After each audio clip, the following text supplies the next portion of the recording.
आज करूया मुलांच्या डब्यासाठी किंवा नाश्त्यासाठी थोडासा वेगळा प्रकार। त्यासाठी मी इथे 1 वाटी बेसन पीठ घेतलं आहे आणि 1 वाटी रवा घेतला आहे। आता हे दोन्हीही आपल्याला पाण्यामध्ये पाणी टाकून चांगलं मिक्स करून घ्यायचं आहे आणि 10 मिनिटासाठी मुरत ठेवायचं आहे।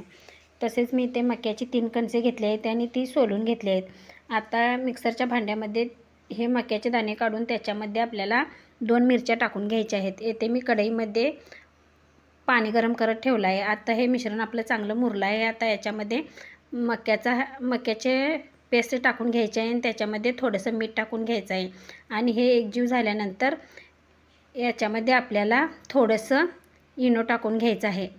थोडंसं म्हणण्यापेक्षा 1 चमचा येथे मी इनो घेतला आहे आणि ते ॲक्टिवेट होण्यासाठी थोडंसं पाणी टाकून हे मिश्रण चांगलं एकजीव करून घ्यायचं आहे। येथे मी ताटाला तेल लावून घेतलं आहे आणि आता हे मिश्रण सर्व ताटामध्ये टाकून घेणार आहे। असे जर माझे व्हिडिओ आवडत असतील तर व्हिडिओला लाईक करा, शेअर करा आणि सबस्क्राईब करायला विसरू नका।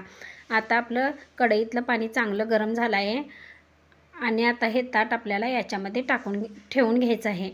आता मी येथे थोडंसं लाल तिखट याच्यावरती भुरभुरलं आहे आणि हे आपल्याला मिश्रण चांगलं 10 मिनिटासाठी वाफवून घ्यायचं आहे। हे बघा आपलं मिश्रण चांगलं वाफवलं आहे। आता याला थंड करून याचे छोटे छोटे स्लाइस करून घ्यायचे आहेत।